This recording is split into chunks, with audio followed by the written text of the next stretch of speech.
দেশের কি অবস্থা একটু আগেই প্রথম দিকে বলেছি। মানুষের ব্যবসা বাণিজ্য, চাকরি বাকরি, রাস্তাঘাট সব ধ্বংস হয়ে গিয়েছে। এই দেশটাকে তো গড়তে হবে, তাই না? এই দেশকে তো গড়তে হবে। একজন তো দিল্লি ভেঙে গেছে, আবার আরেকজনের কিছু হলেই পিন্ডি ভেঙে যায়, পিন্ডি চলে যায়। খালেদা জিয়া কোথাও গেছিল আপনাদের ছেড়া? খালেদা জিয়া কোথায় যায়নি। খালেদা জিয়া একটাই কথা বলছে, আমার যা কিছু হয় আমার কোথাও ঠিকানা নেই, এই দেশের মাটি আমার ঠিকানা, দেশের মানুষকে রেখে আমি কোথাও যাব না। খালেদা জিয়া কোথাও যায় নাই আপনাদেরকে রেখে। কাজে প্রিয় ভাই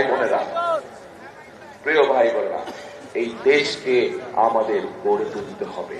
এই দেশে যা কিছু বিগত 15 বছরে ধ্বংস হয়েছে, এই দেশকে গড়ে তুলতে হবে। দেশকে গড়ে তুলতে হলে আমাদের সকলকে একসাথে কাজ করতে হবে। কিভাবে দেশকে গড়ে তুলবো আমরা? আমাদের এই দেশের কৃষি ব্যবস্থাকে গড়ে তুলতে হবে, কৃষকদের পাশে দাঁড়াতে হবে। এই যে মা বোনেরা আছে তাদের পাশে আমাদেরকে দাঁড়াতে হবে। যারা বেকার যুবক আছে, তরুণ আছে, যারা আছে তাদেরকে কর্মসংস্থানের ব্যবস্থা করতে হবে।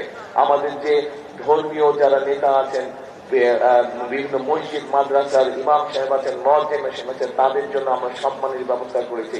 অন্যান্য ধর্মের মানুষের যারা আছেন, ধর্মগুরু যারা আছেন তাদের জন্য করেছি। এই পরিকল্পনাগুলো আমাদেরকে বাস্তবায়ন করতে হবে। ফ্যামিলি কার্ড আমাদেরকে বাস্তবায়ন করতে হবে। ফ্যামিলি কার্ড ছিলেন কি? ফ্যামিলি কার্ড শুনছেন কি? এই যে ফ্যামিলি কার্ড, এটা জানেন এটা কি? আপনারা দেখেন, দেননি জনগণকে? হ্যাঁ, ফ্যামিলি কার্ড আছে। এই ফ্যামিলি কার্ডের মাধ্যমে আমরা সমগ্র দেশে, গ্রাম গঞ্জে, শহরে, সমগ্র দেশে, বিশেষ করে যারা একটু সচ্ছল কম, যাদের সচ্ছলতা কম, সেই সকল গৃহিণীদের কাছে, সেই সকল পরিবারের কাছে আমরা এই ফ্যামিলি কার্ডের মাধ্যমে সহযোগিতা পৌঁছাতে চাই। ঠিক একইভাবে কোথায় যে রাখলাম, কখন কি রাখেছি মনেই থাকে না। এই যে এই কৃষকদেরকে আমরা এই কৃষক কার্ড দিব, কৃষি কার্ড, এটা শুনেছেন? এটার নাম ফ্যামিলি কার্ডের মধ্যে। কাজে কৃষক ভাইদের পাশে আমরা দাঁড়াতে চাই। এইটার মাধ্যমে কৃষি, এই এলাকায় তো বহুত মানুষ কৃষি কাজ করেন, কারাগারে কৃষি কাজ করেন। এখানে কৃষি কাজে যে জমি জমা আছে, এই যে কত মানুষ আসছে। আপনাদের এখানে খাল খনন কর্মসূচি কাজ আমরা শুরু করতে চাই। খাল খনন আছে, খাল আছে, নদী নালা খাল বন্ধ হয়ে গেছে, সেইগুলা কাটলে উপকার হবে, খাল খনন করলে উপকার হবে, তাহলে সেইগুলা করতে চাই। আমার আব্বাই তো করছিল, এখন আব্বার খোলা হিসাবে আমিও করব। কাজে এই কাজগুলো করতে চাই। এই যে সংক্ষেপে, রাত তো অনেক হয়ে গেছে, অনেক মানুষ বাড়ি যাবার তারা আছে, সেই জন্য সংক্ষেপে বললাম। এখন এই বলছি বাইরে আমিও ক্লান্ত হয়ে গেছি, সেই সকাল 8টা থেকে, গতকাল থেকে চলছি।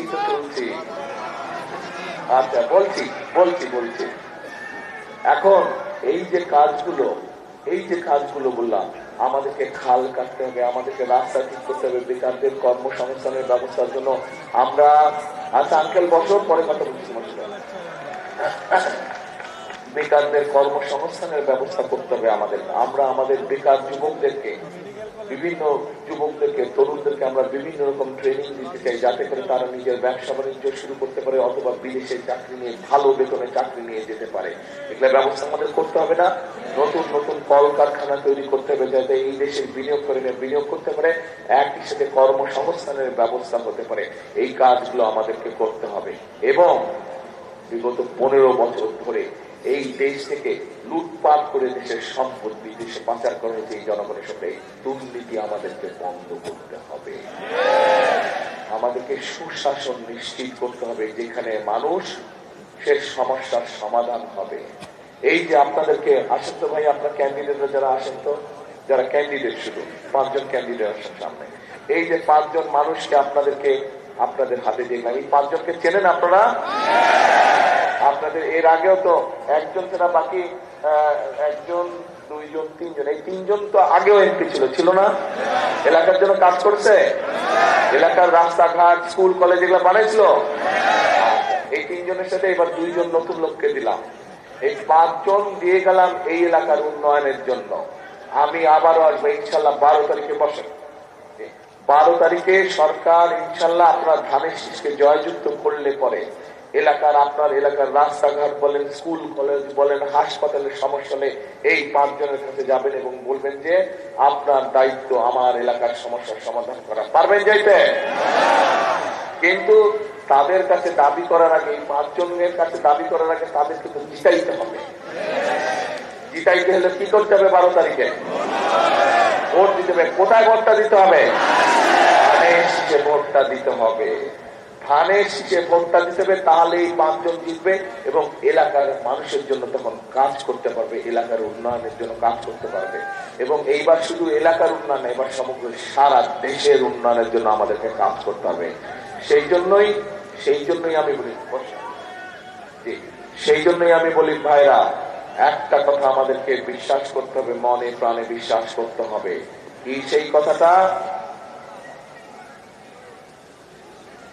মেডিকেল কলেজও হবে ইনশাল্লাহ। আগে তো রাস্তা ঠিক করতে হবে। ভালো রাস্তা না হলে আপনি রুগী নিবেন কেমন করে মেডিকেল কলেজে? রাস্তা আগে ঠিক করতে হবে তো। সেই জন্যই ধৈর্য ধরতে হবে আমাদেরকে, সঠিক ব্যক্তিকে নির্বাচন করতে হবে। কে আপনাদেরকে ধোঁকাবাজি করতে সেটি বুঝতে হবে, আমাদেরকে বুঝে সেইভাবে সিদ্ধান্ত নিতে হবে। আমরা একজনকে তো গত 15 বছর দেখেছি, আরেকজনকে আমরা দেখেছি 50 বছর আগে দেখেছি। কার কি ভূমিকা দেখা গেছে। এই দেশে গণতন্ত্র বলেন, এই দেশের আইনের শাসন বলেন, এই দেশের দুর্নীতি দূর করাকে বলেন, সবকিছু আলহামদুলিল্লাহ আল্লাহর রহমতে বিএনপির সময় হচ্ছে। বিএনপি যতবার এই দেশের শাসন পরিচালনা ছিল। প্রিয় ভাই বোনেরা, কথা একটাই, করব কাজ, করব দেশ, সবার আগে বাংলাদেশ। কিন্তু বাংলাদেশকে যদি সবার আগে নিতে হয়, তাহলে ধানের শীষের পিছনে গিয়ে দাঁড়াতে হবে। ধানের শীষের পিছিয়ে গিয়ে দাঁড়ালে, ধানের শীষ জিতলে ইনশাল্লাহ বাংলাদেশও এগিয়ে যাবে। ঠিক? তাহলে আমরা কি সিদ্ধান্ত নিলাম? এইখানে আপনারা যে হাজার হাজার মানুষ আছেন, সব মানুষকে নিয়ে কালকে থেকেই লেগে পড়তে হবে কাজে। একটাই কাজ, 12 তারিখে তাহাজ্জুদের নামাজ একবার পড়ে একদম ফজরের ওয়াক্তে হাজির হয়ে যেতে হবে ভোট কেন্দ্রে। এবং কালকে থেকে এলাকায় গিয়ে এই কথাই বলতে হবে, ধোঁকাবাজ কারা দেখিয়ে দিতে হবে, দেশের সম্পদ পাচারকারী কারা দেখিয়ে দিতে হবে।